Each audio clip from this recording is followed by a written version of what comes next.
Hello, everyone, and welcome to Teach Me Teacher, a podcast for educators, where we, the teachers, become students ourselves. I'm your host, Jacob Chastain, and today I can't do it when you're laughing.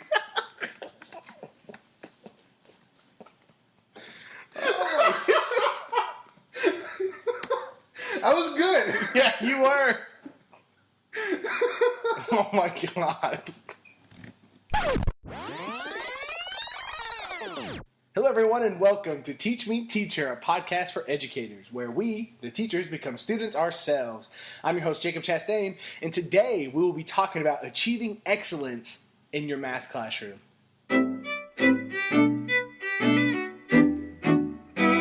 Hello, everyone. I am sitting here with my good friend and colleague, Chris Alegria. He teaches math at Richland Middle School. Say hello, Chris. Hello, Chris. Nice. All right. So, if that doesn't explain his personality in a nutshell, I don't know what does. But That's a totally different personality, by the way. Which one? The one that I just said. The one that I portrayed in my classroom in the first couple of weeks of the year, and what I actually am the rest of the year. Awesome. Well, you know, this is along with these interviews, we do dive into what you're like. So we'll hopefully get glimpses of the two separate identities that you're hinting about. But today we are talking about, Chris has done a lot of great things in his classroom, and anyone who's worked at Richland Middle School knows that his room is different. It's like walking into a different world a lot of the times. His control of the classroom, his control of his content is a step above many people. So we're going to learn a lot from him today. But what I wanted to talk about is how he achieves the level of success that he does in his classroom. We're going to do that by talking about how he, approaches classroom management, approaches lesson planning, approaches going about his lessons in order to get his students to rise above in a particularly challenging classroom, specifically talking about math. A lot of people seem to struggle in that content, both as students and as teachers. So we're going to dive into that. But first, to give everyone a little glimpse as to, who we're talking to, a little background about why we should care about any advice you give us. I wanted to talk about your successes. You were Teacher of the Year at Richland Middle School about 2 years ago, correct? Yes, 2 years ago. And I just wanted you to tell us from your mouth, just kind of some of the successes that you've had in the classroom. The successes that I've had in my classroom. Well, let me tell you what I actually teach, because all you said was math. I teach 7th grade pre-AP math, which leads to algebra, which I also teach. So that's what I would consider the flagship math class in the middle school, pretty much all middle schools, the Algebra 1 class. It's an algebra class, so that's considered a high school credit. So my scores there have steadily increased every year that I've been there. So every year that I've taught Algebra 1, every single time, every year, everybody's passed. So I have not had a failure yet. And I'm not trying to brag. Of any student? Of any student, yeah, any student. I'm not trying to brag because these are the best that Richland Middle has to offer. So it's just that no other school has done that the 5 years that I've been there. And what I really look at is no longer the passing rate. I couldn't care less about whether all of my kids pass, because it's like an expectation that I have for algebra students in my class. If you're in my class as an Algebra 1 student, that means that you're the best that Richland Middle has to offer, which means that my expectation is you are passing this class. You're passing this class, you're passing the STAR test, and there's absolutely no reason why you shouldn't pass the STAR test, especially the fact that the passing rate is so low that if you're in pre-AP, you shouldn't have a problem. What I really look at is the commended rate, which you have to hit a 78% or higher, and you're commended. You're the advanced level 3 is what they call it. So the first year I was there, it was around 40-something%. I'm not quite sure. I forgot. The next year it was 55%. The year after that it was 66%. The year after that was 80%, and last year was 97% commended level 3. It's insane. Yeah. And you know what? For everyone who's listening, like Chris he was really, he don't want to talk about like these successes, and it's insane. Like this is crazy level of performance. Yeah, specifically in math. I didn't want to talk about it because I had told John Bowles that I would never brag. I would never brag about my scores because I was the pre-AP teacher, and you know everybody thinks that the pre-AP teacher has all the smart kids, so there's no like classroom management that I have to deal with. Everybody's going to pass. Everybody's going to do great. So I told him that I would never brag about my scores. But here I am telling you about the scores. But I told him that I would never brag about the scores until I had everybody passing and everybody level 3 commended. Yeah, and you know, that's, I mean, I'm still just wrapping my head around that many kids getting commended, but it's, the reason why it's important to talk about that is because you hear it in your voice, and I know you don't want the compliment, but you hear it when you're talking about, this is where they're at. This is what you expect of them. And those expectations, specifically in the classroom, I feel like it's really hard. I'm speaking from personal experience, so I won't speak for any teacher, but for me, when I'm looking at my students, I teach pre-AP too, right? Pre-AP reading, 6th grade. I look at those students, and there's a part of me where I'm like, I expect them to do these things. Like, it's not just passing, it's how well you pass, how much you dominate, how much you prove how awesome you are as a student. It's a level of competition that you have with the pre-AP student compared to pretty much anybody else. Yeah. It's the expectation that comes along with a gifted and talented student or a pre-AP student or just an on-level student who's just smarter than everybody else. Mm-hmm. There's an expectation that you kind of set for them because you want them to succeed, and they can succeed, and you just want them to be like, all right, you are obviously able to do much better than the rest of the students here. The rest of your peers, you are better. Prove it. Show me that you're better. These are my expectations of you. So, but see, my point is that you set that and you hold to it. Like, you go to any GT training, and I'm sure you've been to a few, or pre-AP training or whatever, and they're like, set the standard, set the expectation, and they'll rise to it. But that's not always the reality. And we see it in classrooms all over, the United States or wherever. Right. Teachers, even myself, like I said, I'm guilty is, I have the expectation, but a lot of the times, it's hard to get to that level. But just hearing you speak, it's not an option. And that sounds funny to say because it's an expectation. Expectations aren't an option. But in the classroom, you're demanding stuff. Just listening to you, I want to pass your class, and I'm not even in the class. And is that something that comes natural to you? I guess is the question I'm leading up to. Is this a natural state, or did you learn to demand that and hold them to it? I don't know if I learned how to do it, but let me tell you where I actually started teaching. Sure. It should clarify some things. I started teaching at Polytechnic High School, which was Fort Worth, right? Fort Worth ISD, yeah. I got there the year after that school had turned pretty much the culture around, and they were about to close the school down and have the state just take over because of year after year they weren't meeting standard. So the year before I got there, the junior class and the sophomore class, everybody, the entire school just decided this is the year we actually be satisfactory and everything. So I got there, and it's in a tough neighborhood. Everybody, pretty much, it's a very high % of free and reduced lunch.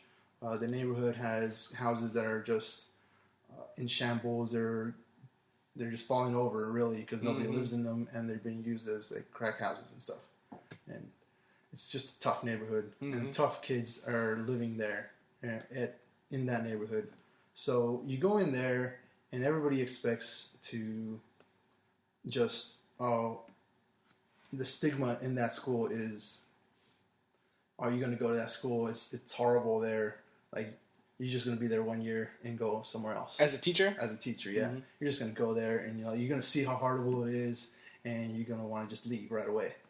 Well, I got there and I decided, like, these kids are great. I don't know what you guys are talking about. I mean, I can see that they're so... It's a tough neighborhood. I mean, I can see it.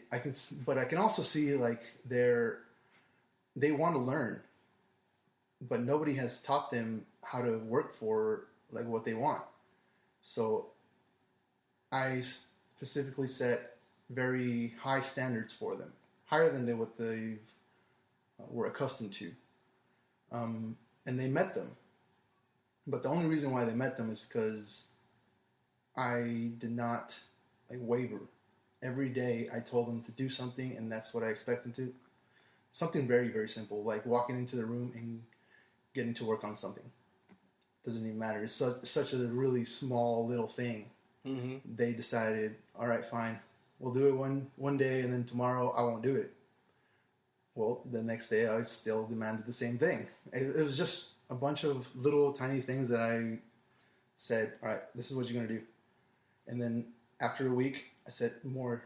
You're setting those expectations, and for those types of students, and for that just environment where they might not have had that high of standard, it seems like you started where, walking into the door, right? Yeah. This is where it's at, and then... That was the only thing that I demanded from them. Just walking through the door correctly. That's it. And that's hard for some students. Yeah, it was. But they learned, and they started doing it without me having to ask them twice.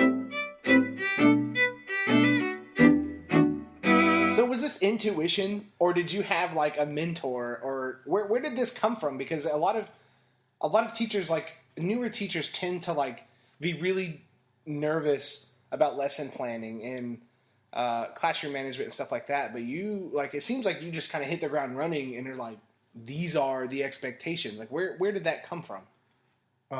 Well, when the very first teaching job I had was a long-term sub for it's actually a great teacher, by the way. But he decided he wanted to be a dentist, so he left in the middle of the year to go to dentist school. Okay, so I want to work on teeth.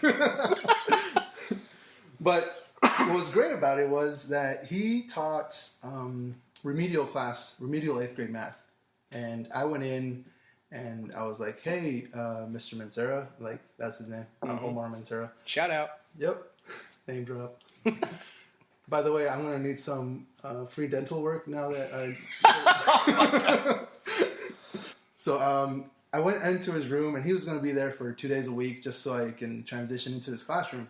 And one of the first things that he did was introduce me. And he was so passionate about introducing me, even though he only knew me about a couple hours. But he was like, yeah, this is Mr. Alegria, and he's going to be great, and he's going to do this, and he's going to do that, and he's going to get you guys to pass this test. And he went into this speech about responsibility and how each kid is meant to go into and do greater things and everything. And when I was just standing there listening to him, and I was like, this guy, why is he leaving teaching? Why is he not staying? Because he's such a great, he believes in his kids.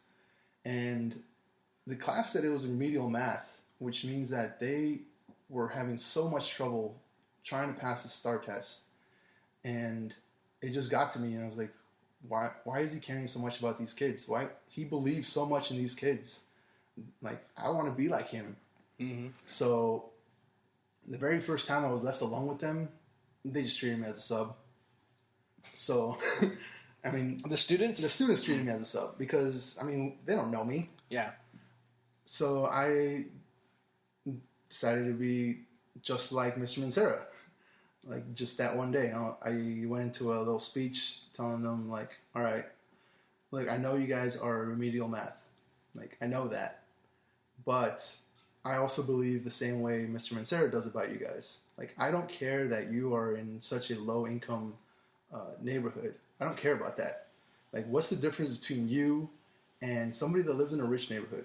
Like, what's the difference? And their answer was, well, obviously they're more wealthy, they're richer, they have better cars, their parents go to college, they went to college and did all these things. And I was like, all right, So what's the difference between you and the kid? Like, they're rich. All right. Well, what's money got to do with how smart you are? Like, what's money have to do with how much effort you put into your studies? And they couldn't tell me. So from then on, I decided that's the way I wanted to teach. Like, that's how I want to treat my students. Like, I don't care what background you come from. I don't care what you do. There's certain things that I want you to do, and I want you to do them because I believe in you, and I want you to show everybody that you're just as good as everybody else. That has more privileges. They come from a privileged background. Yeah. I think I went off on a tangent there, but no, you're fine. No, I was really curious, but so this is what I'm seeing when teachers are listening to this and they're going, "Okay, that's awesome, Chris. You know, you expect things. You know, expect them to walk in and get to work, right? Expect them to do what you want to do." But I feel like a lot of people go, "But is it really like that, or was it like that always?" So, from your perspective, when you started doing this, so first year, right? So yeah. Skip back to your first year. You're like, "I want you to get to work. I want you to do this. This is my expectation." Did you have pushback? Were kids just like, "Sure thing, Alegria," and they just started doing it? Like, what was it? What were the students doing while you were holding them to them? Did they dislike you for expecting this, or what was their response? Well, let's talk about just the basic classroom procedures. This is pretty much the easiest thing I can talk about to answer that question. Walking through the door, getting started on the warm-up, that's very easy to do in the first couple days. They walk through the door, they get started on the warm-up.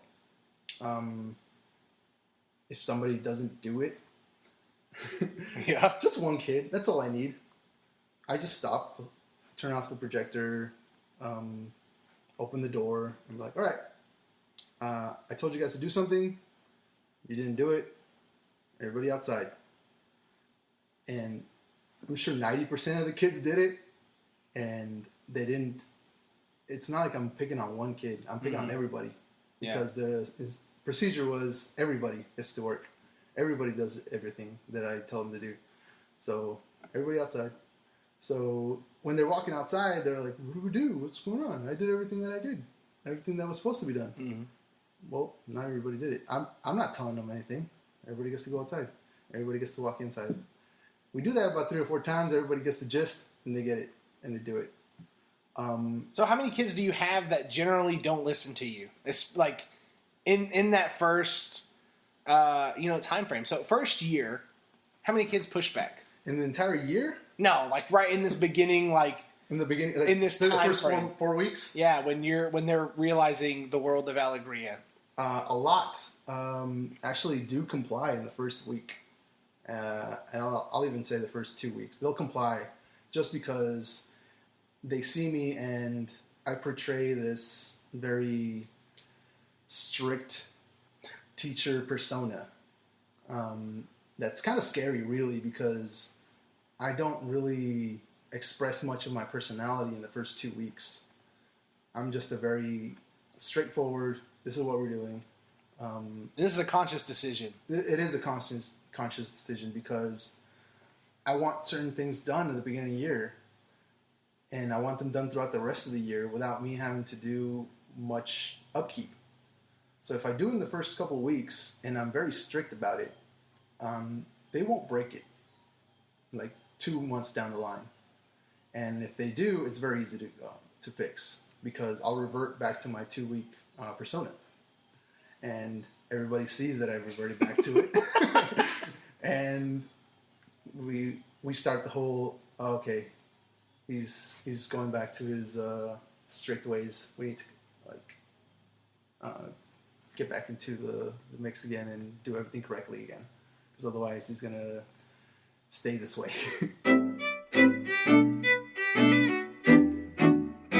So in the beginning, it sounds like, pretty compliant. And I guess that kind of rings true. I teach 6th grade. That's different. They're terrified for like 2 weeks, right? So their personalities don't come out until a little bit later. But It's a go-to response when it's the start of the year. They want to be compliant. They want to do everything the teacher says because they're filling out their environment. It's all brand new because it's new kids. Even though they know them, it's a new classroom, new teacher. They want to feel out. So when they feel those edges and they're like, I wonder if this boundary can push. Right. When does that start for you? It's about third week. Yeah? Yeah, because about third week, I'm done with everything. I've shown everything that they need to do in my classroom. So at third week, they'll start pushing the boundaries. And the boundaries that they push, they're fine. I mean, it's mostly like talking in class and like throwing a joke here and there. But it's very easy to fix that because of the way I run my classroom. Mm-hmm. So when somebody like goes out and like let me give you an example. They talk across the room. They throw a paper down the room or something like that. I stop class. We're gonna need to do this over again. Like it just halts. The instruction halts. There is a certain importance in instruction that I put in. There's a certain importance in instruction that I hold dear to my soul. Mm-hmm. Yeah. Nobody will disrespect the classroom like that. And it's not that they're disrespecting me because they're talking across the room. Mm-hmm. They're disrespecting their fellow students, themselves, their mother. It just goes down. Your ancestors. We need to stop and fix this because you are keeping me from teaching everybody else. Yeah. So it needs to stop. Do you tell them this? Is this like a conversation? This is a conversation that I have I stopped class and this is the conversation we have. And I'm like, all right. And I asked the kid, well, what are you doing? And what are you supposed to be doing? Are you doing it? And what are you going to do about it? Now, those are the 4 questions from Capturing Kids' Hearts. You're supposed to do it in a very nice manner so that you can build relationships and all that. Yeah. All right. Well, I've built relationships with them, and the relationship I have with them is not a very, it's not a peer relationship. You know what I'm saying? Well, you know what? I think this is a quality point because in teaching, you hear this all the time. Build relationships. In fact, our last podcast on this was about relationship building. Yeah, I think it's important to note that building a relationship isn't building a friendship. Right.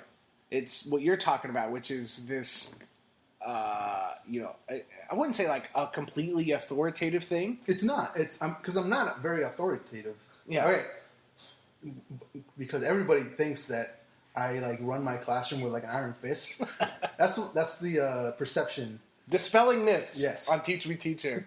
Everybody thinks that I run my classroom that way, but I don't.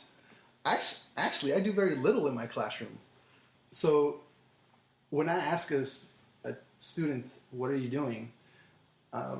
Most of the time, and I'm going to say 99% of the time, they get scared as to what they should answer because of the environment that I have set in terms of I've stopped class.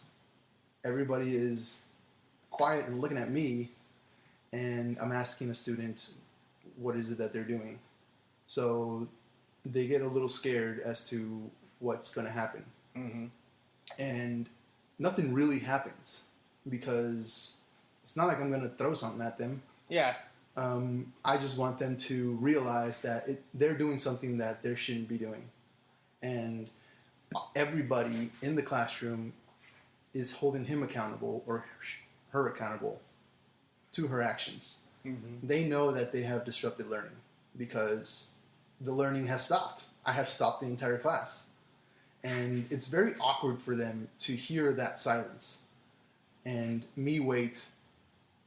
I'm going to say my average of waiting is about 30 seconds to get a response. it's a very, very long, awkward time. And so is it awkward for you too? No, it's not awkward for me because I asked them the one question, what are you doing? And I wait, which is the key point, by the way. That's if you're going to want to run a classroom a certain way, your wait time better be just tremendous. Mm-hmm. That awkward silence is precious to a teacher. It's pretty much what I would consider the best thing that you can learn as a teacher. To make that awkward silence last as long as it needs to until you get compliance. That's pretty much what it boils down to. That's how my class is. That's how I control, quote unquote, control the classroom is by awkward silences. That's crazy. I mean, like it's so. I mean, it makes sense when you hear it, but like from me, I mean, I'm obnoxious. Like I'm an obnoxious human being a lot of the time. Anyone who's ever spent any time with me, you know, it's just my personality, and a lot of that comes out in my teaching, and I rely on that because it's like my skill set. Yeah. So having that awkward silence, it's so tough. I mean, I can't tell you how many times I've tried to help out a fellow teacher, mm-hmm. and I've asked them, all right, so you want their attention, right? You get your 5-point signal, mm-hmm. Your attention signal, and they start talking as soon as they get everybody's attention, but everybody is still, this is what happens with kids. They'll comply, they'll do their 5-point signal, their attention signal, and they'll look at the teacher. As soon as the teacher starts talking, they go back to what they were doing. And I see that a lot. The teacher will start talking and the kids will start talking again. So my first reaction is to say, all right, teacher person, Mr. Chastain. Yeah. Masterclass right now. Do your hand signal again. And you'll do his hand signal. Everybody will stop talking, look at you. And they'll start talking as soon as you start talking. Well, I want you to stop talking. I want you to be quiet. Wait for them. And sooner or later, and I swear it takes about 5 seconds, they'll stop talking because everybody starts like nudging them. I'm like, hey, the teacher's about to say something. Or, hey, you're supposed to be looking. Mm-hmm. But the teacher doesn't care anymore. They just start talking and doing their spiel about what they were supposed to do. They don't want to live in that silence. It's true. Because it's uncomfortable. It is. It's very awkward. You have to get rid of your fear of that silence. That's so weird. Like, I'm just, oh my God. Like, I'm just thinking about it. And it's just so against, like, my personality. And I know a lot of teachers are similar to me, to which is, like, they rely on their energy a lot to, like, control the classroom. But that's not what gets them, like, not all the time. Like, it'll get some compliance, and you can have great classes like that. But, like, what you're talking about is, this is, like, a whole different level of compliance. And this is why it works. It's a very calm environment if you are not the one causing disruption. But I also feel like the kids want it. Like, deep down, because a lot of our kids, especially at Richland Middle School, but a lot of public schools, they don't have moments where it's quiet, and they don't have an adult that will wait for them to talk, and they don't have an environment that demands their attention. So when they come to a school and it happens, yeah, you know, it almost seems like you're the, you know, quote, strict teacher, but they want, deep down, like, they want this. Yeah, I mean, otherwise it wouldn't work. Right. They would rebel against me so quickly that they would just say, no, I don't want to be in this class anymore. I want to just leave. I don't care what you're saying to me, and then storm off from our class. Mm-hmm. Nobody's ever done that at Richland Middle School.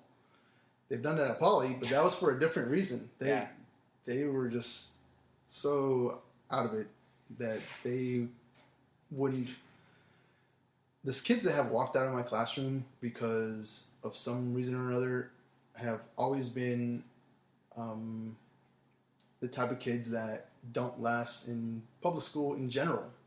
They bounce from school to school, getting suspended and all this other stuff because they just don't like structure at all because they've never had structure. Yeah.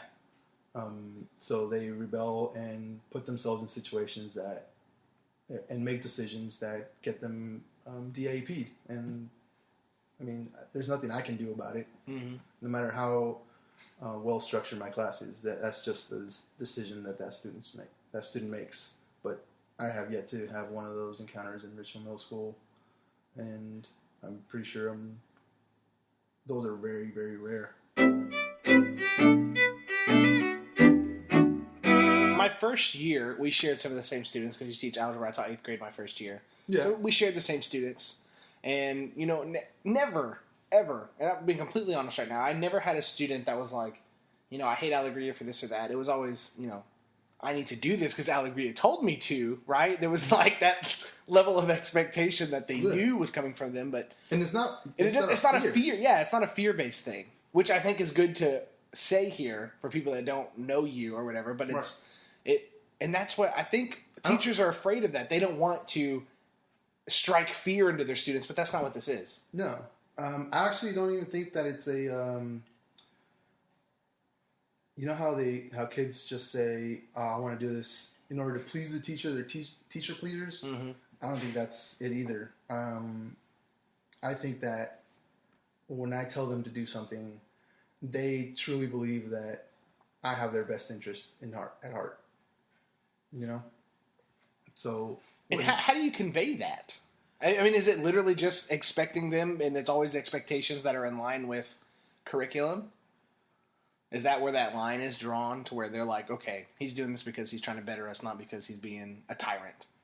Yeah, I actually, at the very beginning of the year, I make it clear to them, you know, that whole speech that I did about how they're just as good as everybody else in the district. I go back to that every once in a while, pretty much on a regular basis, and those are all the curriculum-based assessments at every one of those because they're being judged against other schools. And since Richland Middle is one of the lower-income neighborhoods, they're being compared against other schools. I mean, they're technically all middle schools, so there should be an equal footing, but they're not. Yeah. Northridge and Smithfield, they're all in affluent neighborhoods. Well, great. My kids aren't. Yeah. North Oaks isn't. Haltom isn't. Watauga isn't. I mean, there's certain levels, but my kids in Richland Middle School are just as good as everybody else. So I make it clear to them that they're being judged. Even though they're not really, they just want to see improvement. But it's human nature to compare yourself to somebody else. Mm-hmm. It's competition. It's what, like, if you're a person, you want to be better than somebody else. It's just human nature. So I make it so that I make it clear to them that I want them to do just as good as Smithfield or just as good as Northridge. And this is how we're going to measure you. Yeah, okay, so when you're, giving your kids, like, these pep talks, I think it's really interesting, this goes to class culture and school culture, which is kind of like the buzzword for Richland Middle School this year, is, we're really focusing on the culture of what we're building at our school. I think it's bad, and I think it happens a lot just from some of the teachers I've talked to, like in the district and in outer districts or whatever, in interviews I've listened to, is a lot of people tend, like, when kids have, like, a bad attitude about their school, or like, our school's ghetto, or, our school sucks, or whatever, that stems from that comparison where they're talking about, like, that's a comparison of them to another school. So when they're saying, we suck, I suck, we're not as good as them, or our school's trash compared to what their school is, that's a comparison they're making. And a big part of what teachers have to do in schools where you're faced with that culture is you have to realize, and I think this is what you're doing in your class, in your own little community, which is you're letting them know that there is no difference. The only difference is mindset. Yeah, it is. And that's a huge thing. Like, this is why I'm pausing like everything. I want to put an emphasis on this because it's so obvious. But I think we don't hear about this a lot. You don't hear about, we should really, when they talk about building culture, it's usually in the sense of like, we want to better kids. We don't want fights anymore, right? So let's better the culture. But really what it's about is making them confident in who they are, because a lot of the times they're not that confident. This is why you get that hate or the dislike for where they're at. It's totally wrong because they're kids and they all have brains and they all have access to the same curriculum that the other schools do.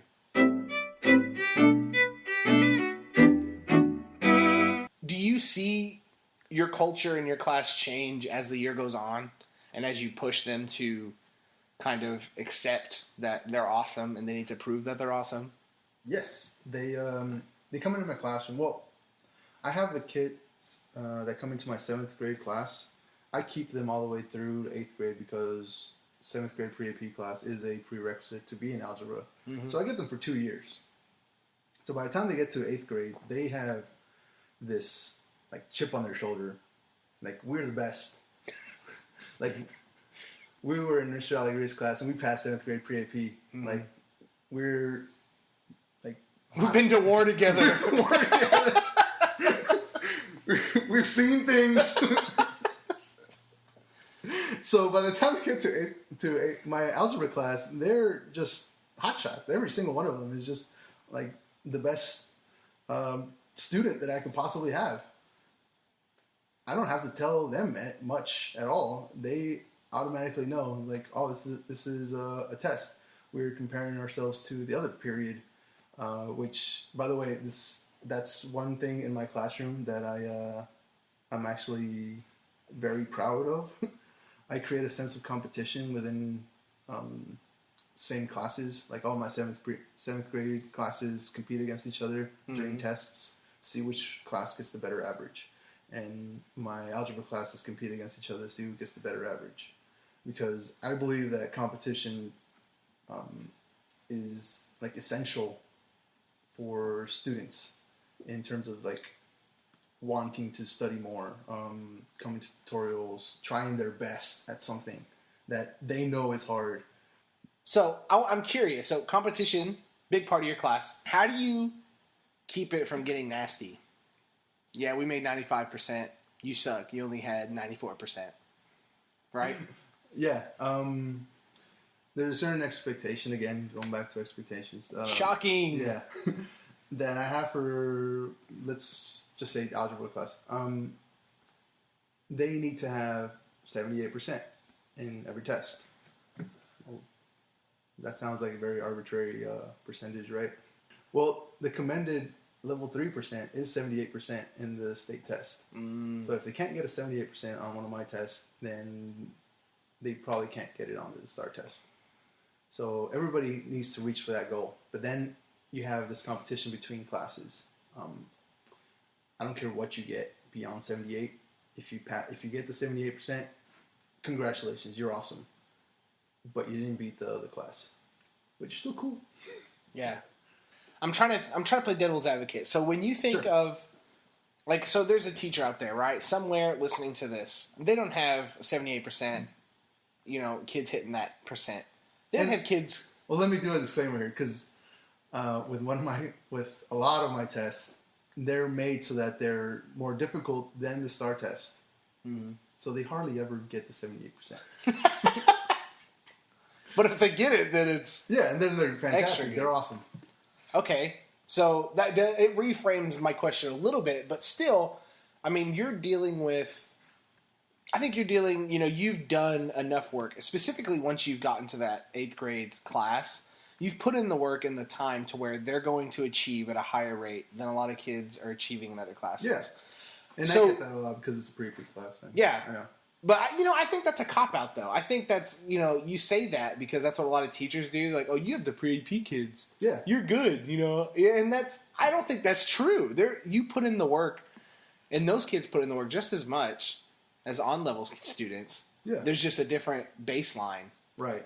for where they're at. So I don't think that's a healthy cop out, because it's not the same. Pre-PE teachers are doing the same thing. They're just pushing they're pushing from a higher platform, a higher baseline of where their students are at. Do you agree with that, or am I totally off base from that? I agree with you. But it shouldn't be that way. What do you mean? I understand that they're pre-AP students and their abilities are more advanced, I guess, than the on-level student or even a special education student. But I use the same word again. The expectation should be the same to pass the state test. That should be the expectation. The least that you should do is pass the thing. So if a teacher came up to you and they're like, okay, Alegria, awesome. You have all these pre-AP kids. They're passing. You know what? I have really low classes this year, and every teacher listening to this has heard this complaint before from somebody in the district. You know, maybe not your friends, but somebody somewhere. They're like, you know, I just have really low classes. This is going to be a struggle. We have behavior problems. They have this, that, and that. And they have all these excuses. When you're looking at them and they're, you know, if they were saying this to you, if I was coming to you as a fellow math teacher telling you that, what's your response to me? And be honest. How honest do you want me to be? Professionally honest. Professionally honest. I got you. Let me just. So my answer to that would be, what do you believe your students can do? Like, if you believe that your students are going to be disruptive every day, then they will be disruptive every day, because that's what you expect out of them. If you believe that your students can be just as good as my pre-AP class, then hold them accountable for what they do. Don't let them walk all over your procedures. Well, don't let them walk all over your rules. Don't let them disrupt all the learning that's supposed to happen in your classroom. And I know how that sounds, because teachers have told me, I've actually said that to teachers, and they've told me, they're like, all right, so I should write more referrals then. No, don't write referrals. That will break down your relationship with that student. That'll break down everything that you've created, because you're telling the student that you can't handle them. Yeah. That is the worst thing possibly that you can portray to the other students. You're like, I can't handle you, get out of my classroom. You should be able to handle your students. So the teacher is telling you, you know, they're telling you all these things. You go, okay, have high expectations. That's kind of your response. And they go, oh yeah, sure, I should write referrals. So your advice, once you send them out, once you kind of, you know, take that referral process, you're telling the student in your class, you can't handle this situation.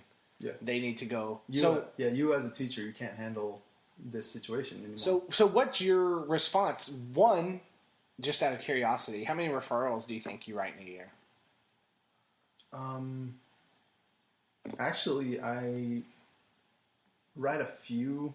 I would consider. I mean, there's a couple non-negotiables, right? Yeah, if somebody just straight out cusses at somebody in my classroom, I try not to write the referral, because they're kids. They lose judgment every once in a while.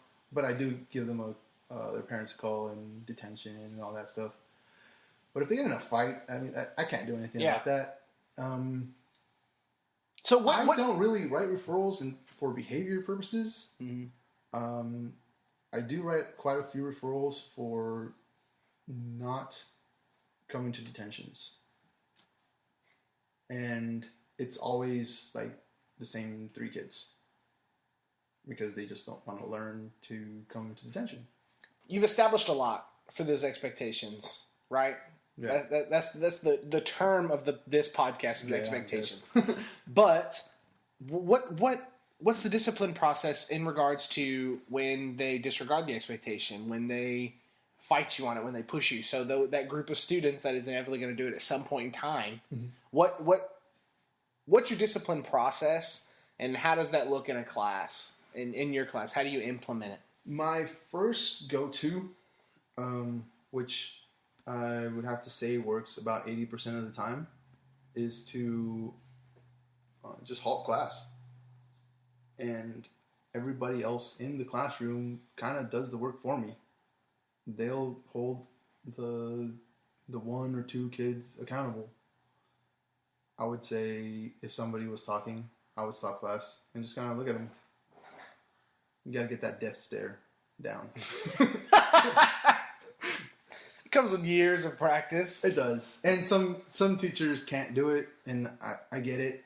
They can't because they're too nice of a face. Yeah. And I'm pretty sure your jolly nature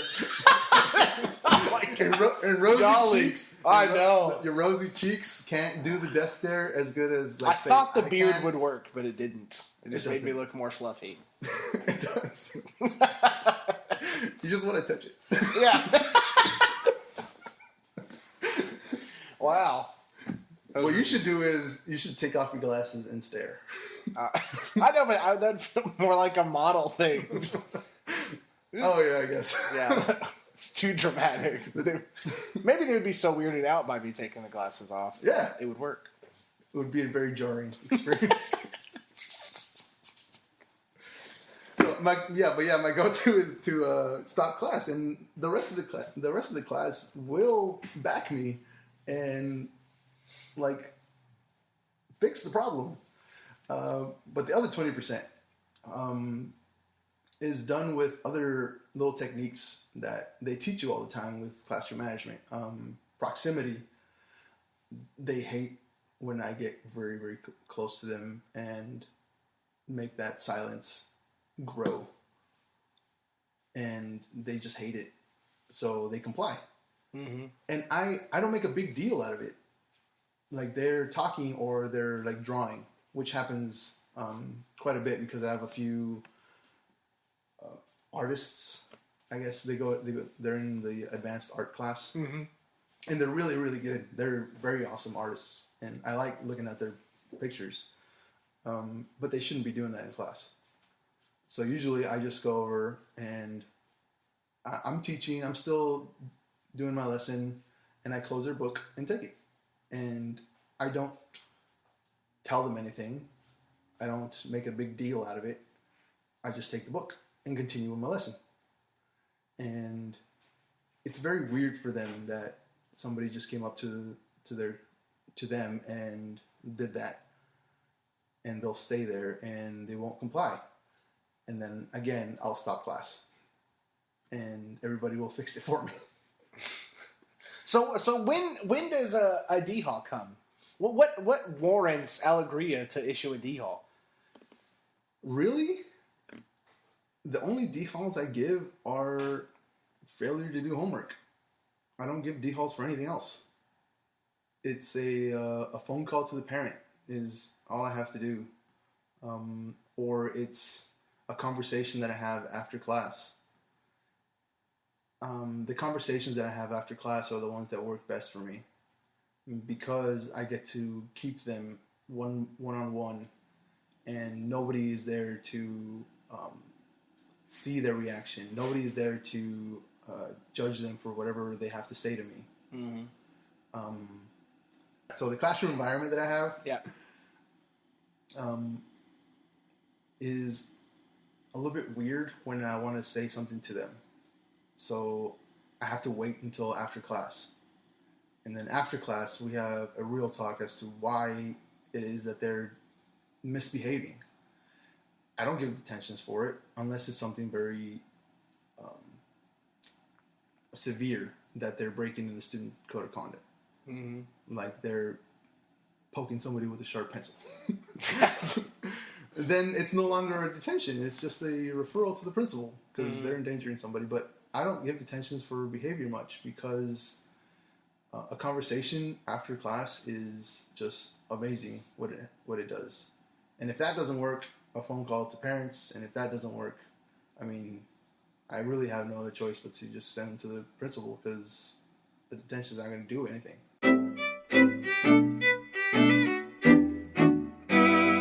often do you call parents? Is that a relationship you try to build early, or do you only do it with kind of when it gets to that point? What's your philosophy on dealing with students and parents? Well, I get a lot of pushback from parents the first time that their student is with me, which would be 7th grade. And it's because it's a very jarring experience to go from 6th grade with the teachers that teach 6th grade, which would be Miss Apostolo and Miss Moreau. Mm-hmm. And then they come to me, and it's pretty much the nature of the class, really. That's I'm not saying my class. It's the nature of the course.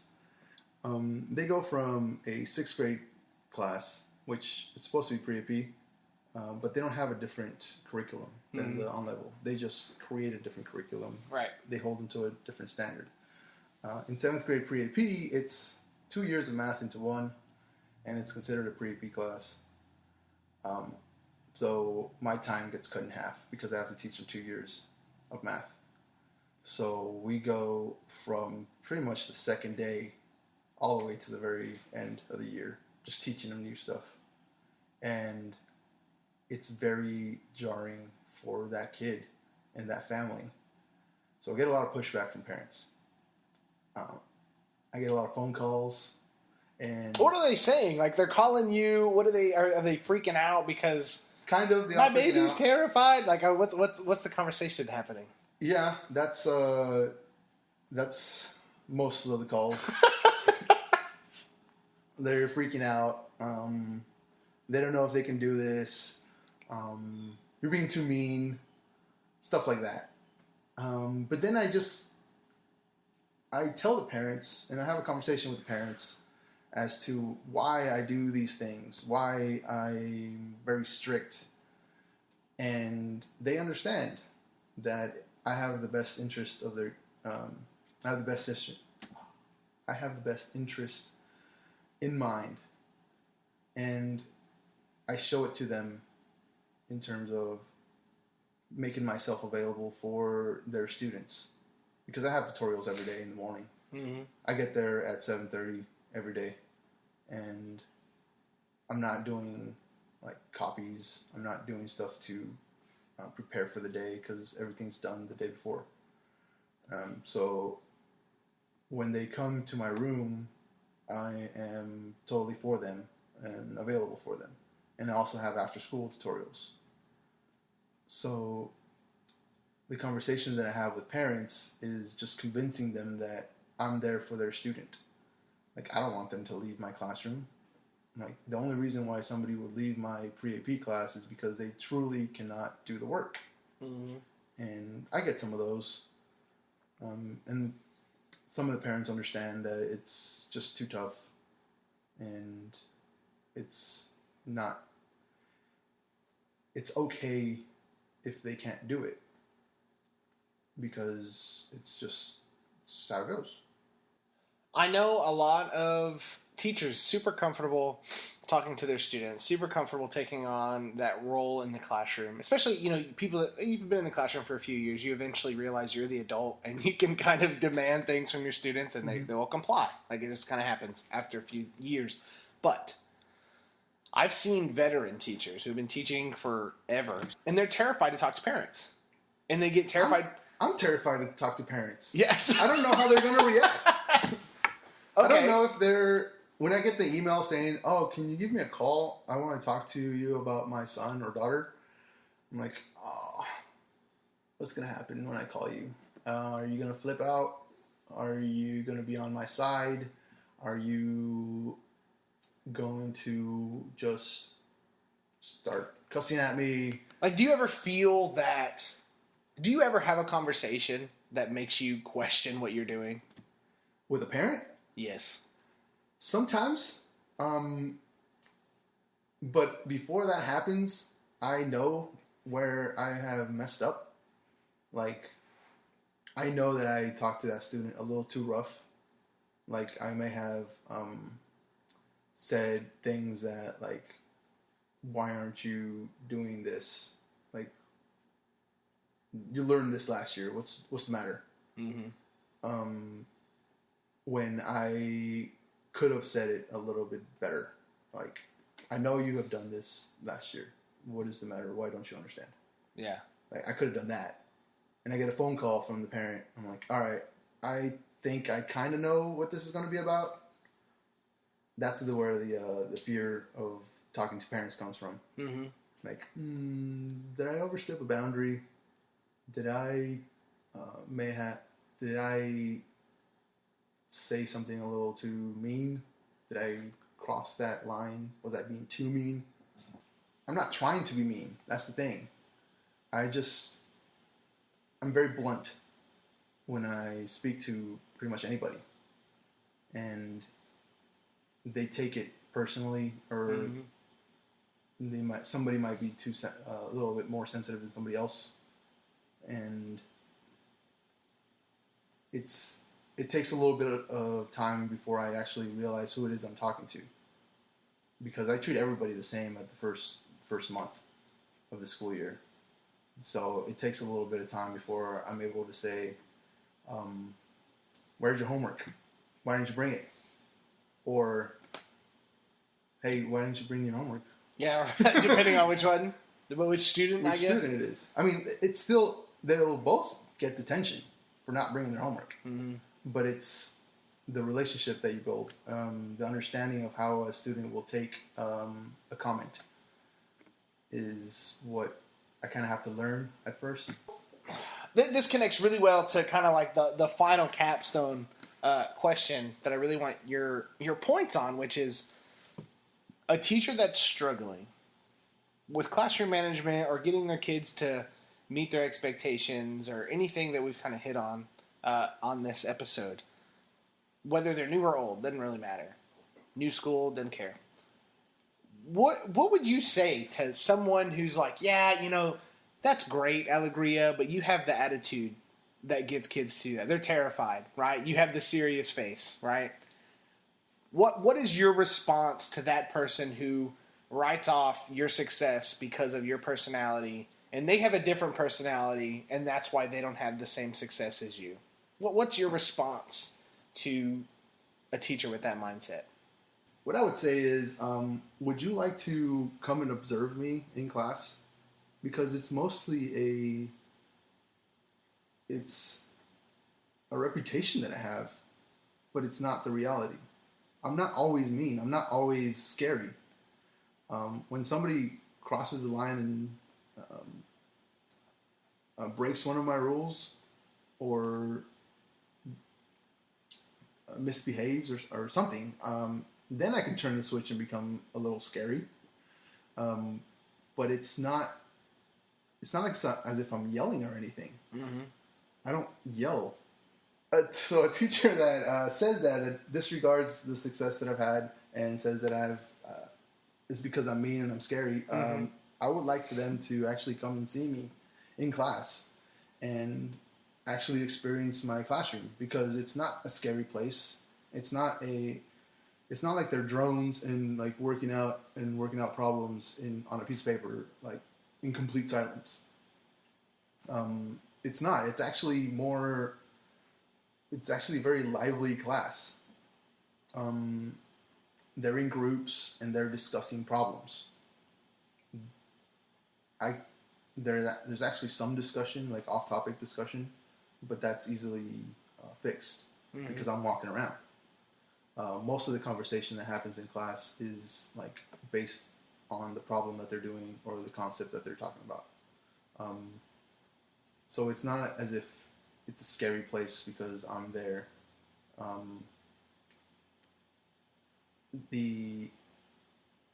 I've worked very, very hard at the beginning of the year to create an environment where the students are self-checking each other. Because when somebody misbehaves, then it becomes an issue where I have to step in, and nobody wants me to step in. Yeah, it's like, we can handle this ourselves. And it's not because I'm scary or anything. It's because they have disappointed me, and they don't want to disappoint me because of that relationship that I've created where they know that I believe in them and I want them to succeed. And if it's actually true that you as a teacher really believe in them and want them to succeed, they will pretty much run through a wall for you, no matter what type of personality you have. And if you're like you, Chastain, who just likes to talk and bounce around and floating, and then they'll still run through a wall for you because they know that you believe in them. Or if you're like Mrs. Hott, where you're so into your students and you just love them and want them to succeed, they'll run through a wall for her, because I've seen her students, they love her so much, and they'll just do whatever she says. And that's what I believe my students will. That's what I believe my students do. Because by the time that they're 8th graders, I don't really have to do much in my class. I just have to present the lesson and say, all right, guys, go for it. Figure that out. Go on. Yeah, I mean, I'll present the lesson and I'll teach them how to do it. Like, I'll be the best. I'll give them the best examples in every single scenario that might pop up, and that's it. All right, you guys have your notes. Discuss in your group how to do this problem. I've given you all the tools. Go ahead. I'll be here if you need me, but I need you to do it yourselves. Mm-hmm. And they'll self-check each other. If they're off topic, they'll call them out on each other. The summed up this podcast: show the parent and the student that you truly do care about them and their success. Hold expectations. Yeah, don't waver. Don't, if you say that they have to do something a certain way, then keep it that way the entire year. And if you need to change it, fine, change it. But then keep it that way. If you say you want them to come in and get their book first instead of a calculator, then they should come and get their book first instead of a calculator.